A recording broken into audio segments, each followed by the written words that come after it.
Iran, there are tight restrictions on the use of social media and the use of the internet, but that doesn't mean that they just don't exist, that they're not here. That's not true. And there's a lot of tech-savvy individuals, some of whom I've spoken to, who say, look, there's ways around this. Here's how you get on Facebook. Here's how you get on Twitter. And as CNN's Reza Saya finds out, some of the most surprising users of Twitter, of social media, are the presidential candidates here in Tehran. On the eve of Iran's presidential elections, candidate Hassan Rouhani tweets he's ahead in the polls. Rival Saeed Jalili tweets a link to a young rapper's campaign rhyme.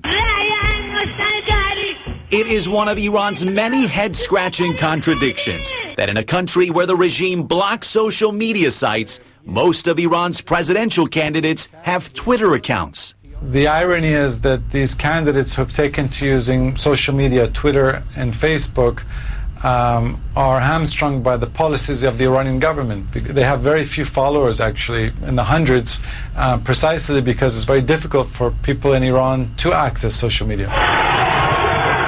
Iran banned most social media soon after the 2009 elections, when sites like Twitter and YouTube fueled an anti-regime uprising.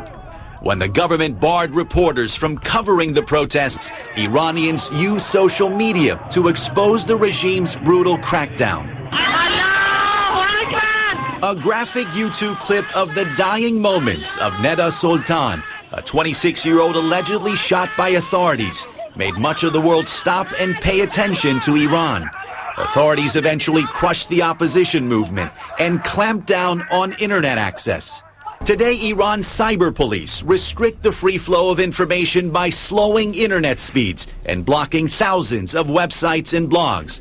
This week, as elections approached, Iranians said internet speed slowed to a crawl. Google said an Iranian spy campaign targeted Gmail users. The outcome has been a chilling effect on political discourse and debate online. They're really trying to make it clear to the population that don't even try a repeat of the 2009 protests. It's a highly securitized atmosphere. Even so, Iranians have more access to the internet than any other country in the Middle East. Despite aggressive regime controls, tech-savvy Iranians are still finding ways to Facebook and tweet, even the presidential candidates themselves.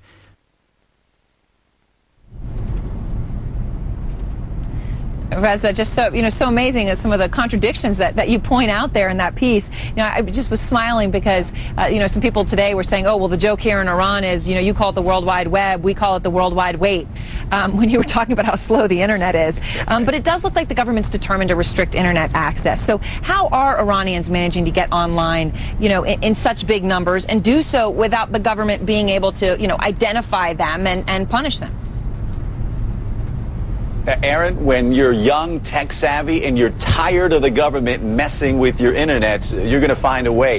Half of Iran's population is under 35. They're sharp, educated. You probably met a lot of them this week. And what they've done is use VPNs, virtual private networks, to get around cyber blocks, to get online. But the problem is the government has hit back. They've found ways to block those VPNs, and now they're working on a national internet. This is an internet that, if it works and it's ready, it's going to only offer Iranians Iranian websites. No more Google, no more Yahoo, but it's very unlikely that Iranians are going to stop efforts to use sophisticated ways to get online, Aaron.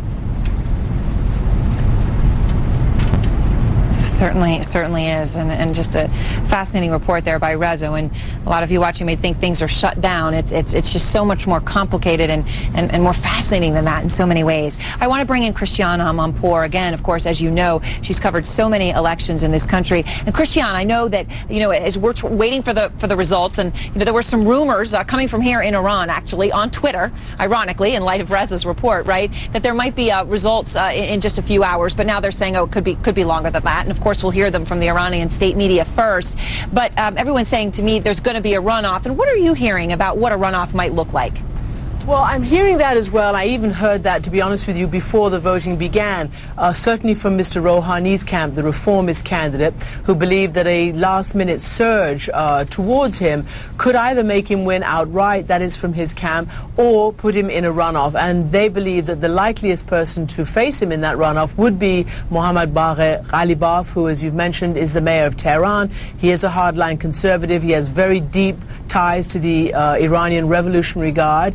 And that is where they think the potential runoff will be. So interesting that you're talking about all these, you know, the internet and what the people have said coming up to you. You know, covering it for so long, there's been an eternal cat and mouse game between the regime and the people. The minute the regime put controls on the internet, the people figure out a way around it, and on it goes. And also all these people coming up to you, and Steve Inskeep mentioned as well, they are desperate. The Iranian people are desperate to talk to people from outside, to travel outside, to have better relations with the rest of the world, including the United States. And it's not clear that this election is going to provide them with that. Yeah. Yeah, and it is, it's just so poignant, you know, how you say it, that we did just hear that from so many people, and how they just, in that moment, they didn't seem to care, you know, who was watching or who was filming. They just wanted to seize that moment to talk, and it really brought it home to me in so many ways. And Christian, you know, I know that Mahmoud Ahmadinejad obviously is a name all Americans know now, and in part because of his fiery rhetoric, right, about Israel and about the Holocaust. But what happens to him now? I know that he's had a very tense relationship, obviously, with the supreme leader. What happens to him? Does he stay and everything's fine for him in this country, or what happens, do you think? Well, I mean, potentially everything's fine for him in the country. It's hard to know. You know, he made a career out of being the belligerent face of Iran. He made a career out of standing up to the West and really poking a stick in the eye of the West for the last 8 years. That was popular for a while outside of Iran, with many Muslim nations, many Muslim people around the world. Not so much inside of Iran, because what the Iranians could see was that this attitude was actually making things worse for them. And so Ahmadinejad, while he has challenged the supreme leader, has never done it in a way that would benefit the people of Iran. It would be to benefit his own personal ambitions. And this is going to be interesting to see where, in fact, it leads. But, you know, he came into office. I covered his election. I obviously covered the disputed election of 2009, promising to deliver the goods to people, promising to put, as he said, the oil money of Iran on the table of the Iranian people. Well, in fact, exactly the opposite has happened. The mismanagement of the economy and the incredible sanctions have simply made life just exponentially worse for each and every Iranian. And as you've just reported, since the 2009 uprising, there have been more and more people put in jail, and right now so many journalists and bloggers are in jail in Tehran so that they can't write about what's really going on. And you've mentioned all these police and undercover police and others on the corners. They're there, and they're deciding who goes in, who doesn't, who reports, who doesn't. So it's very, very much under control, but they still might get a surprise at the polls. We'll see.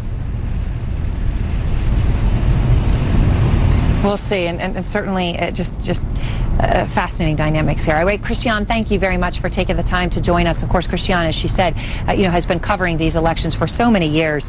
When we come back, we're going to be talking about what women want. You know, as I had said, there were women originally on the slate for candidates for election, but, you know, ultimately it was the supreme leader who had control over who the final candidates were, and not a single woman made the cut. Well, what do women think? We talked to some women about that. Plus, ice cream. It's been a symbol for resistance to American sanctions. We'll be right back.